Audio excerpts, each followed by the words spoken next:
Hello everyone, welcome back to my channel.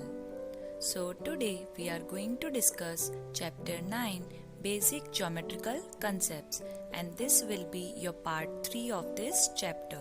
So let's begin. Let's go through the topics that we are going to cover today. First is polygons, then angles, then triangles, and then quadrilaterals. So today we will discuss all these 4 topics. Our first topic is polygons. A closed figure made up of entirely line segments is called polygon. तो polygons क्या होते हैं? कोई भी figure, कोई भी shape जो closed है and made up of entirely line segments, जो सिर्फ लाइन सेगमेंट से बना हुआ है, ऐसे शेप को आप कहोगे पॉलीगॉन्स. तो 2 कंडीशन क्या है? First condition is it should be a closed figure and the second condition is it should be made up of line segments. Okay, अब आप इन सारे शेप्स को देखो. First is given square, then pentagon, hexagon, triangle, octagon, decagon. तो इन सबको आप देखो, ये सारे के सारे डायग्राम्स लाइन सेगमेंट से बने हैं. कहीं पे भी आपको एक राउंड शेप, इनकी बॉर्डर्स पे कहीं राउंड शेप नहीं दिख रहा होगा, राइट? तो ये सारे पॉलीगॉन्स हैं. अगर मैं एक शेप बनाती हूँ ऐसा, ठीक है, अब इसमें आप देखो, आप मुझे बताओ ये पॉलीगॉन है कि नहीं. तो हमें कैसे पता चलेगा? ये दोनों कंडीशन फुलफिल होनी चाहिए. First condition is it should be a closed figure. तो हाँ, ये क्लोज्ड फिगर है, तो ये वाली कंडीशन फुलफिल हो गई. बट क्या ये पूरा लाइन सेगमेंट से बना है? नहीं. इसमें यहां तो लाइन सेगमेंट है, बट यहां से आप देखो ये राउंड शेप आ गया, तो सेकंड कंडीशन फुलफिल नहीं हुई. So this is not a polygon. ये क्लोज्ड फिगर है बट पॉलीगॉन नहीं है, बिकॉज इसकी सेकंड कंडीशन फुलफिल नहीं हुई, राइट? तो कोई भी क्लोज्ड फिगर जरूरी नहीं है कि वो पॉलीगॉन होगा. ओके, जिस भी शेप में ये दोनों कंडीशन फुलफिल होंगी उसी को आप पॉलीगॉन कहोगे. Clear? Now each polygon has sides, vertices and diagonals. हर एक पॉलीगॉन की साइड्स, वर्टाइसेस और डायगोनल्स होते हैं. अब ये तीनों चीज क्या है वो हम एक एक करके डिस्कस करेंगे. So first is sides. The line segments forming a polygon are called sides. Line segments, जो भी लाइन सेगमेंट्स की वजह से ये पॉलीगॉन बन रहा है, उन लाइन सेगमेंट्स को हम कहते हैं साइड्स. जैसे आप इस स्क्वायर में देख सकते हो, हमारे पास ये 4 लाइन सेगमेंट्स ऑलरेडी हैं, ठीक है. इन 4 लाइन सेगमेंट्स को यूज करके हमने ये स्क्वायर शेप बनाया. तो अब ये लाइन सेगमेंट्स इस शेप की क्या हो गई? साइड्स हो गई. Clear? Now second topic is vertex. The points where the 2 sides of polygon meets is called vertex. तो देखो इसमें स्टेटमेंट में क्या दिया है? 2 साइड्स जहां पे मीट करती है, जहां पे जॉइंट होती है, उसको हम कहते हैं, उस पॉइंट को हम कहते हैं वर्टेक्स. जैसे आप इस ट्राइंगल में देख सकते हो, एक ये वाली साइड है, राइट? ये वाली साइड और ये वाली साइड देखो, ये दोनों साइड यहां पे जॉइंट हो रही है, सो ये इसका वर्टेक्स हुआ. अगेन ये वाली साइड और ये वाली साइड भी देखो यहां पे जॉइंट हो रही है, तो ये भी इसका वर्टेक्स हुआ और ये भी इसका वर्टेक्स हुआ. तो जो भी कॉर्नर पॉइंट्स होते हैं जहां पे भी ये 2 साइड मीट करती, देखो ये 2 साइड यहाँ पे मीट कर रही है, तो ये इसका वर्टेक्स हुआ. क्लियर? और जितनी साइड्स होंगी ना उस पर्टिकुलर शेप की, उतने ही वर्टेक्सेस होते हैं, उतने ही कॉर्नर के पॉइंट्स होंगे. जैसे कि स्क्वायर है तो इसमें 4 साइड्स होती है, तो देखो आपको 4 वर्टेक्स मिलेंगे, 1 2 3 4. पेंटागन है तो उसमें देखो 5 साइड्स होती हैं, तो उसके 5 वर्टेक्सेस होंगे, 1 2 3 4 5.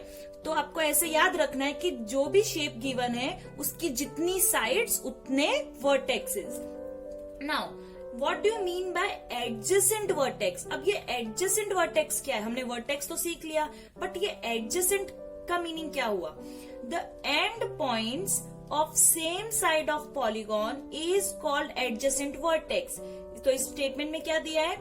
एक ही सेम साइड, एक ही साइड के जो 2 पॉइंट्स है, 2 एंड पॉइंट्स है, उसे हम कहते हैं adjacent vertexes.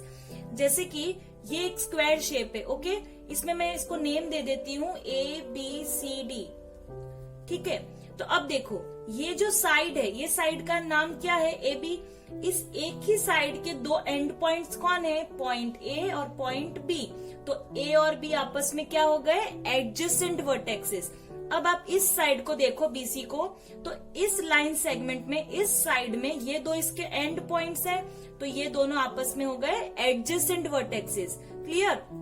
और अगर आप ऑपोजिट वर्टेक्स की बात करें तो देखो ये B पॉइंट है, इसके ऑपोजिट में कौन है? D, तो B और D ऑपोजिट वर्टेक्सेस हो गए, A और C ऑपोजिट वर्टेक्सेस हो गए। देखो ये जो ये पॉइंट और ये पॉइंट ऑपोजिट में है। क्लियर? और जो एक ही लाइन में होते हैं ना, एक ही लाइन के जो दो एंड पॉइंट्स होते हैं वो आपस में होते हैं adjacent vertexes. Clear? Now next topic is adjacent sides. जैसे हमने साइड्स तो पता है, हमने सीख लिया है। अब एडजेसेंट साइड्स क्या होती है? Any two sides of polygon with common end point are called adjacent sides. ठीक है, तो इसमें क्या बोला गया है कि दो साइड्स जिनका कॉमन एंड पॉइंट होगा वो दो साइड्स आपस में एडजेसेंट साइड्स होंगी। ठीक है, जैसे कि आप इसी में देख सकते हो कि ये है साइड AB, राइट? ये साइड AB के साथ ये BC यहाँ पे जॉइंट है, राइट? आप AB और BC को ऐसे देख सकते हो, ये है AB और ये है BC। ठीक है, साइड AB और साइड BC यहाँ पे जॉइंट है, इन दोनों साइड का ये कॉमन एंड पॉइंट है, तो ये दोनों साइड्स हो गई एडजेसेंट साइड्स। जिन भी दो साइड्स का कॉमन एंड पॉइंट होता है उन्हें हम कहते हैं adjacent sides. Clear? Now fifth topic is diagonals. The line segment which joins the pair of vertices which are not adjacent is called diagonal of polygon.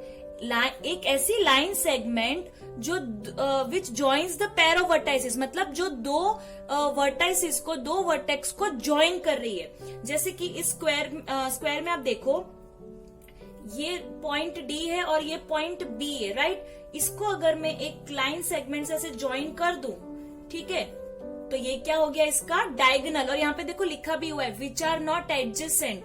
ठीक है, ये भी वर्टेक्स है, ये भी वर्टेक्स है, लेकिन ये दोनों एडजेसेंट वर्टेक्स नहीं है, ये ऑपोजिट वर्टेक्स है, राइट? एडजेसेंट वर्टेक्स कौन से होते हैं? जो एक ही लाइन में होते हैं, तो उनको ज्वाइन नहीं करना है। जो ऑपोजिट वर्टेक्स है उसको जो लाइन सेगमेंट, ये लाइन सेगमेंट ज्वाइन कर रही है ना, तो ये लाइन सेगमेंट को आप कहोगे डायगोनल्स। ऐसे एक और बन सकता है AC, राइट? A और C भी ऑपोजिट वर्टेक्स है, एक ही लाइन में नहीं है, सो ये लाइन सेगमेंट इन दोनों को ज्वाइन कर रही है, तो इस लाइन सेगमेंट को आप कहोगे diagonals. Clear? So this was all about sides, vertexes, diagonals, adjacent sides and adjacent vertexes. Now let's take one example for this.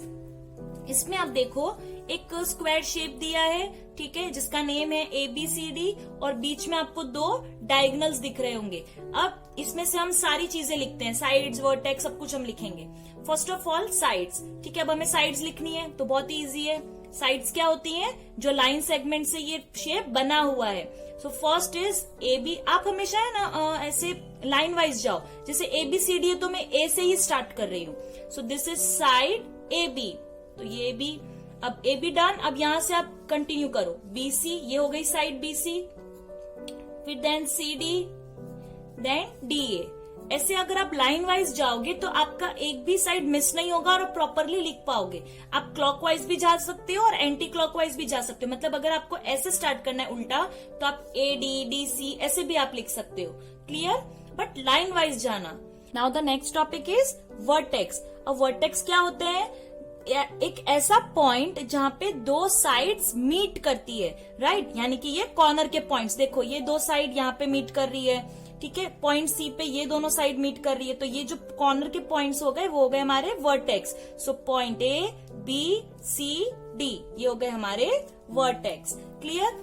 Now we will write adjacent vertexes. Adjacent vertexes हमने क्या सीखा था? एक ही line में एक ही side के जो दो एंड पॉइंट्स होते हैं उसे हम कहते हैं एडजेसेंट वर्टेक्स। जैसे कि ये है साइड AB, ठीक, इसमें भी हम लाइन वाइज ही जाएंगे, ठीक है। तो ये जो साइड AB है, इसी साइड को देखो, ये AB, ठीक है, तो ये एक ही लाइन में दो एंड पॉइंट्स हो गए, तो ये दोनों आपस में हो गए adjacent vertexes. So A and B, ये हम पेयर्स लिख रहे हैं। ओके, नाउ अब ये वाली साइड हो गई। अब दूसरी साइड को देखो, BC, हम लाइन वाइज जाएंगे। BC अब ऐसा है, B और C, तो ये दोनों एक ही लाइन के दो एंड पॉइंट्स हो गए। So point B and point C are adjacent vertexes. ऐसे अब सी डी पे आ जाते हैं, तो एक ही लाइन में सी और डी है, so point C and point D are adjacent vertexes, ये भी डन। अब ये लास्ट बच गई, इसमें भी देखो point D and point A are adjacent vertexes. Clear? So बहुत ही इजी है, एक ही लाइन के दोनों एंड पॉइंट्स को आप एडजेसेंट बोलोगे। ओके, और इसमें एक और चीज आप ऑब्जर्व करना, एक वर्टेक्स दूसरे दो वर्टेक्स के साथ में एडजेसेंट होता है। अगर ये ए को आप देखो तो ए बी के साथ भी एडजेसेंट है इस लाइन में, और ए डी के साथ भी एडजेसेंट है इस लाइन में, राइट। अब पॉइंट बी अगर आप देखो तो पॉइंट बी ए के साथ एडजेसेंट है और पॉइंट बी सी के साथ भी एडजेसेंट है, इसलिए आप देखोगे कि ए बी के साथ भी आया और ए डी के साथ भी आया, राइट। एक वर्टेक्स दूसरे दो वर्टेक्स के साथ एडजेसेंट होता है। Now next is adjacent sides. ठीक है, एडजेसेंट साइड्स क्या होती हैं? दो साइड जिनका एक कॉमन पॉइंट होता है। ठीक है, जैसे कि ये दो साइड है, इन दोनों साइड का ये कॉमन एंड पॉइंट है, तो ये दोनों आपस में हो गई adjacent. So A B and B C, देखो लाइन में ही होते हैं, A B and B C. ठीक है, अब ए बी और बी सी हो गया। अब आप बी सी से वापस स्टार्ट करो, जहां पे खत्म कर रहे हो ना वहीं से स्टार्ट करो। तो B C and C D, क्योंकि बी सी और सी डी यहाँ पे जॉइंट है, so B C and C D, ये दूसरा पैर बन गया हमारा। अब सी डी पे खत्म किया तो सी डी से स्टार्ट करो, C D and D A. ठीक है, डी ए पे खत्म हुआ, so D A and A B. ठीक है, तो देखो जहां से शुरू किया था वहीं पे खत्म हो जाएगा। ऐसे अगर आप लाइन वाइज करोगे तो आपका एक भी पैर मिस नहीं होगा। ठीक है, और इसमें भी आप ध्यान रखना, जैसे इसके अंदर एक वर्टेक्स दूसरे दो के साथ एडजेसेंट है, इसमें एडजेसेंट साइड्स में भी ऐसा होता है कि एक साइड दो साइड्स के साथ एडजेसेंट होती है। जैसे अगर आप ए बी को देखो तो ए बी बी सी के साथ भी एडजेसेंट है और ए बी डी ए के साथ भी एडजेसेंट है, इसलिए देखो ए बी बी सी के साथ भी आया और ए बी डी ए के साथ भी आया। ठीक है, एक साइड दूसरी दो साइड्स के साथ में एडजेसेंट होती है। Now the last topic is diagonals. Diagonals मैंने क्या बोला था यहाँ पे कि दो ऑपोजिट वर्टेक्स को एक लाइन सेगमेंट अगर ज्वाइन कर रही है तो उस लाइन सेगमेंट को हम कहेंगे डायगोनल्स। तो देखो बी और डी ऑपोजिट वर्टेक्स है, ठीक है, तो ये लाइन सेगमेंट इन दोनों को ज्वाइन कर रही है, तो ये हो गया डायगोनल। तो इसका नेम क्या है? डीबी, या तो आप बीडी भी लिख सकते हो। ठीक है, तो यहाँ पे आ गया डीबी। और ए और सी भी ऑपोजिट वर्टेक्स है और इसको ये लाइन सेगमेंट देखो ज्वाइन कर रही है, तो इसको हम कहेंगे डायगोनल। सो डायगोनल ए सी, आप इसको उल्टा सी ए भी लिख सकते हो। Our next topic is angles. When two lines intersect each other, they form an angle. तो ये स्टेटमेंट में क्या है कि अगर दो लाइंस एक दूसरे को इंटरसेक्ट यानी कि कट कर रही है, लेट्स से कि ये दो लाइंस है और ये दोनों एक दूसरे को यहाँ पे कट कर रही है, राइट। तो इंटरसेक्टिंग लाइंस क्या करती हैं? एंगल्स फॉर्म करते हैं। ओके, जैसे कि आप देख सकते हो कि यहाँ पे ये एक एंगल फॉर्म हो रहा है ऐसे, ठीक है, यहाँ पे ये एक एंगल फॉर्म हो रहा है ऐसे, बहुत सारे इसमें से एंगल्स फॉर्म होंगे। Now in figure, that means in this figure, ray O B and ray OA intersect each other at point O, forming an angle AOB. तो इसमें आप देखो कि रे OB, that means O से लेके B, देखो ये एक रे जा रही है ऐसे और एक ये दूसरी रे है OA, ये दोनों रे एक दूसरे को इंटरसेक्ट कर रही है यहाँ पे। ठीक है, अगर मैं इसको थोड़ा एक्सटेंड कर दूं ऐसे और इसको भी एक्सटेंड कर लूं तो आपको दिखेगा ये दोनों इंटरसेक्टिंग लाइंस हैं। ठीक है, और यहाँ पे ये इंटरसेक्ट कर रही है एट पॉइंट O। तो अब ये जब इंटरसेक्ट कर रही है तो इससे ये क्या बन गया? एंगल, और इस एंगल का नेम क्या है? AOB। Okay, now an angle is represented by symbol this, means अगर एंगल का आपको सिंबल लिखना है तो वो इसका सिंबल ऐसा होगा। मीन्स आपको जैसे अगर AOB लिखना है तो आपको पहले एक सिंबल बनाना है और उसके बाद आपको एंगल का नेम लिखना है। आप इसको BOAB लिख सकते हो, उल्टा भी लिख सकते हो।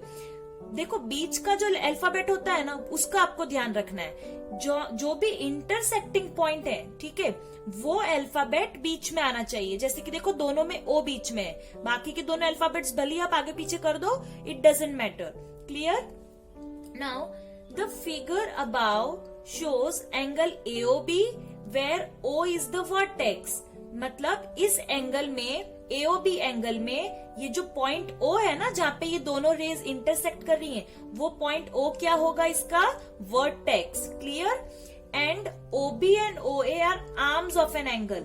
ठीक है, तो ये हो गया वर्टेक्स जहाँ पे दोनों जॉइंट है, और ये जो दोनों रेज है ना वो इस एंगल के क्या हो गए, आर्म्स हो गए। तो आपको क्या याद रखना है कि एंगल में जहाँ पे इंटरसेक्ट हो रहा है वो है वर्टेक्स, और जो दोनों रेज है वो हो गए arms of the angle. Clear?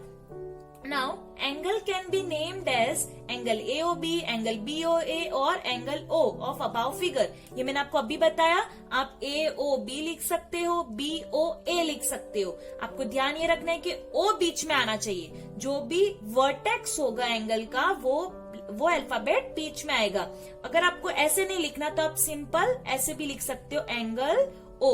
जो भी वर्टेक्स है ना वो अल्फाबेट खाली आप लिख के शो कर सकते हो। Clear? Now the region between the arms of an angle is called interior of an angle। ये हमने इंटीरियर एक्सटीरियर तो सीखा ही है कि देखो अगर ये एंगल है, इस एंगल के बीच में ये जितनी भी जगह है ना ये सब, ये हो गया इसका इंटीरियर, और इस एंगल के बाहर की जगह हो गई exterior. Angle can be classified as acute angle, right angles, obtuse angle. Angles भी 3 टाइप्स के होते हैं। एक्यूट, ऐसे तो बहुत सारे टाइप्स के होते हैं, बट जो बेसिक 3 टाइप्स है वो कौन से हैं? Acute angle, right angles and obtuse angle. जैसे आप इधर देख सकते हो, ये तीनों एंगल मैंने ड्रॉ किए हुए हैं। एक्यूट एंगल कौन सा होता है? जो 90 डिग्री से स्मॉलर होता है। राइट एंगल जो इक्वल्स टू 90 डिग्री होता है, और ऑब्ट्यूज एंगल जो 90 डिग्री से भी बड़ा होता है। क्लियर? हम और भी डिफरेंट टाइप्स के एंगल सीखेंगे, but in chapter 10। Now, our next topic is triangle. A polygon with 3 sides is called a triangle. ऐसा polygon, ऐसा shape जो 3 sides यानी कि 3 लाइन सेगमेंट से बना हुआ है, उसे आप कहते हो ट्राइंगल। जैसे कि आपके पास अगर 3 लाइन सेगमेंट्स हैं ये, तो इससे आप क्या बनाओगे? एक लाइन सेगमेंट ऐसे रखोगे, एक ऐसे रखोगे और एक ऐसे रखोगे, तो ये हमारा क्या फॉर्म हुआ? ट्राइंगल। और आप ये भी समझ सकते हो कि कोई भी पॉलीगॉन बनाने के लिए कम से कम 3 लाइन सेगमेंट्स तो चाहिए, राइट? और 3 लाइन सेगमेंट से क्या बनेगा हमारा? ट्राइंगल। आप 2 लाइन सेगमेंट से कोई भी पॉलीगॉन नहीं बना सकते, right? Now a triangle has 3 sides and 3 vertices. ये तो मैंने आपको स्क्वायर में समझाया था कि जितनी साइड्स होती हैं उतने वर्टेक्सेस होते हैं। ट्राइंगल है, 3 साइड्स है तो उसके 3 वर्टेक्स होंगे। देखो 1, 2 and 3। So 3 sides and 3 vertices. Triangles are represented by the symbol this. जैसे एंगल का सिंबल ये है ना, वैसे ट्राइंगल का सिंबल क्या होता है? आपको क्या करना होता है? एक छोटा सा ट्राइंगल बना के फिर उसका ट्राइंगल का नेम लिखना होता है। Let's take one example. यहाँ पे आप देख सकते हो एक ट्राइंगल दिया है जिसके वर्टेक्सेस जो हैं ये तीनों, इनके मैंने नेम दे दिया A, B एंड C। अब इसके वर्टाइसेस हो गए A, B, C, 3 वर्टाइसेस, और साइड्स भी 3 हैं। साइड्स का नेम देखो, हम लाइन वाइज लिखेंगे AB, BC and CA। Okay, आप लाइन वाइज ही लिखो ताकि एक भी साइड मिस ना हो। Now 3 angles of triangle are named as. ये ट्राइंगल है, इसके अंदर इसके 3 एंगल्स हैं, उनके हमको नेम्स लिखने हैं। तो सबसे पहले हम A से स्टार्ट करते हैं। Angle A। एंगल A को लिखने का सबसे इजी तरीका है डायरेक्ट हम वो अल्फाबेट लिख दें, एंगल A। अब और कैसे लिख सकते हैं? अब देखो, अगर मुझे एंगल A लिखना है तो मुझे A को ही बीच में लिखना पड़ेगा, राइट? और बाकी के दोनों अल्फाबेट्स हम अरेंज कर सकते हैं। सो BAC या फिर CAB। देखो BAC, CAB दोनों में ही A हमने मिडल में लिखा है, राइट? अब हम एंगल B लिखते हैं। सो एंगल B को लिखने का सबसे इजी तरीका कि हम डायरेक्ट वो अल्फाबेट लिख दें, एंगल B। अब और कैसे लिख सकते हैं? हमें B को तो बीच में रखना है, राइट? तो मैं इन दोनों को कैसे भी अरेंज कर सकती हूँ, तो ABC और CBA। देखो ABC या फिर CBA दोनों में ही बीच में तो B आ रहा है। क्लियर? नाउ एंगल C कैसे लिखेंगे? सबसे easy, angle C direct alphabet लिख दो। और बाकी के दोनों कैसे लिखेंगे? C को तो बीच में रखना है और इन दोनों को हम अरेंज कर लेते हैं। तो C को बीच में कैसे रखेंगे? देखो ACB and then BCA। ACB या फिर इसी को आप उल्टा लिख सकते हो BCA। देख, लेकिन दोनों में ही C तो बीच में आएगा।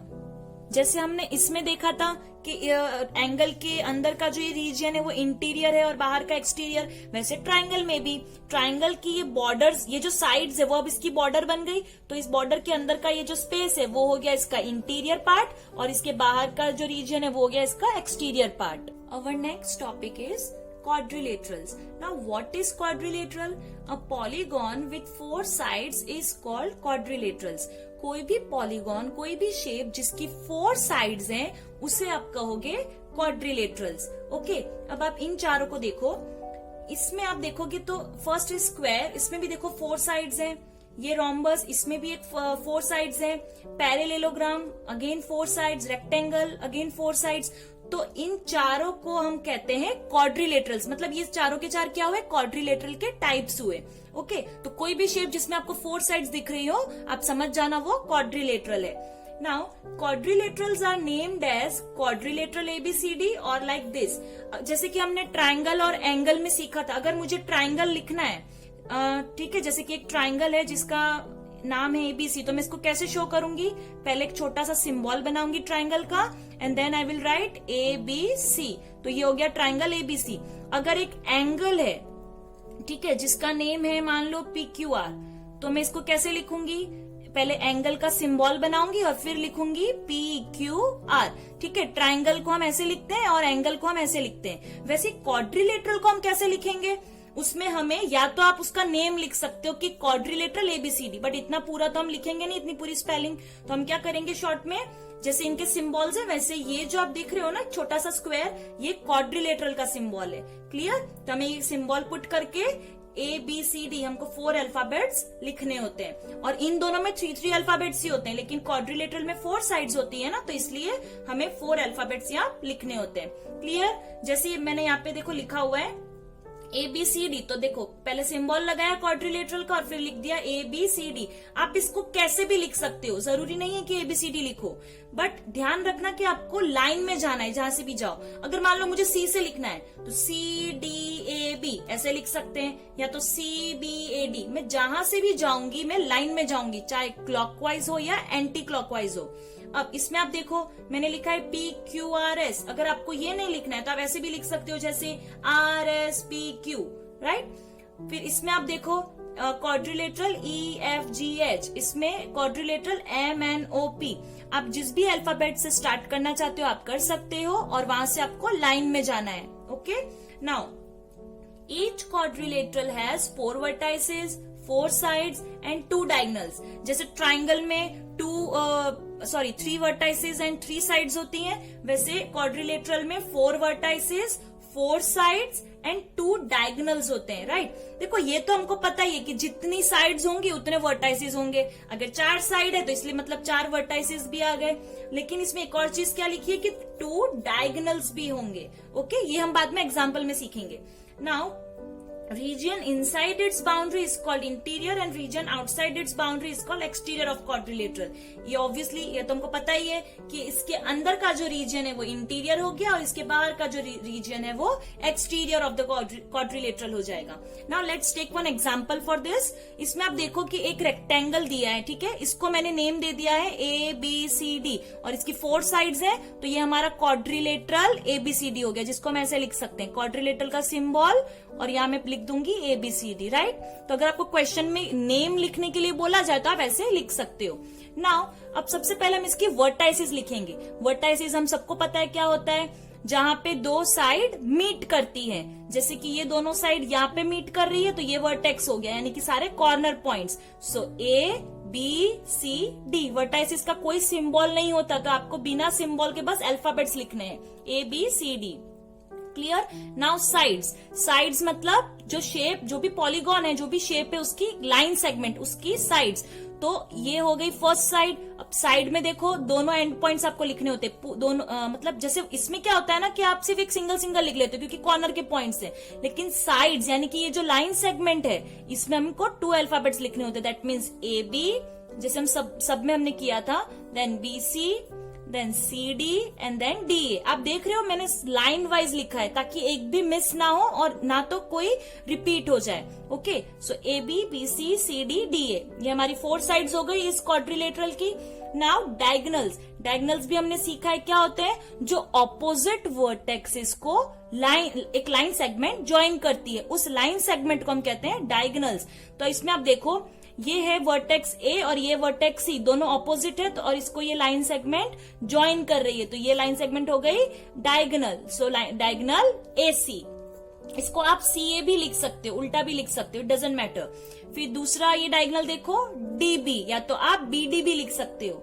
Okay, so there are 2 diagonals, clear. अब angles of quadrilateral ABCD are named as, अब हम इसके एंगल्स लिखेंगे, जैसे हमने ट्राइंगल में भी लिखा था ना, वैसे अब हम क्वाड्रिलेटरल्स में लिखेंगे। सबसे पहले हम एंगल ए लिखते हैं, ठीक है।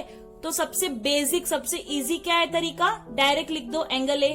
ओके, सिंबल तो आपको पुट करना ही है, एंगल ए। ओके, अब और कौन सा तरीका है, देखो ए तो बीच में रहेगा, राइट। अब मैं ये देखूं ऐसे, इस तरीके से आप देखो ये एंगल बन रहा है, सो DAB, या तो उल्टा BAD, इस एंगल को देखो, सिर्फ इतना पार्ट है ना वो आप देखो। सो यहाँ पे B है, यहाँ पे A है और यहाँ पे D है, तो आप एक को तो बीच में रखोगे, सो आप DAB लिख सकते हो, और या तो फिर उल्टा BAD लिख सकते हो। तो देखो DAB BAD, राइट, इन दोनों में आप देख सकते हो ए तो बीच में है, ठीक है। अब मुझे एंगल बी लिखना है, मतलब जब भी आप एंगल बी लिखोगे तो बी को तो आपको बीच में ही लिखना पड़ेगा, राइट। सबसे सिंपल, पहले तो एंगल बी लिख लो। अब अगर मुझे 3 अल्फाबेट्स को लेना है तो मैं कैसे लिखूंगी, ऐसे, ये देखो, ये आपको एक शेप दिख रहा है ऐसे एंगल का, इस तरीके से, राइट। यहाँ पे बी है, यहाँ पे ए है और यहाँ पे सी है, तो अब मुझे बी को तो बीच में ही रखना है, तो मैं कैसे लिख सकती हूँ, ABC, या फिर उल्टा CBA। तो देखो ABC या तो CBA, तो एक ही एंगल को लिखने के लिए हमारे पास 3 टाइप्स हैं, क्लियर। अब हम C पे आ जाते हैं, तो सबसे बेसिक तो पता ही है, एंगल C। अब C में आप देखो एंगल C ऐसे जा रहा है, राइट, इस तरीके से, यहाँ पे C है, यहाँ पे B है, यहाँ पे D है।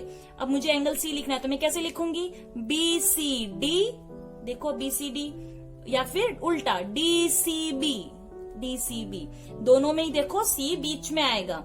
नाउ अब मुझे एंगल D लिखना है, तो सबसे सिंपल एंगल D। अब अगर मुझे 3 अल्फाबेट्स यूज करना है, तो देखो ऐसे जा रहा है ये एंगल, इस तरीके से, राइट। यहाँ पे D है, यहाँ पे C है, यहाँ पे A है, तो ये बीच में चाहिए, सो ADC, देखो ये रहा ADC, और उल्टा CDA, दोनों में ही बीच में D आएगा। तो जो भी एंगल लिखना है उस अल्फाबेट को बीच में रखो, और बाकी के दोनों जो अल्फाबेट्स हैं वो आप अरेंज कर लो।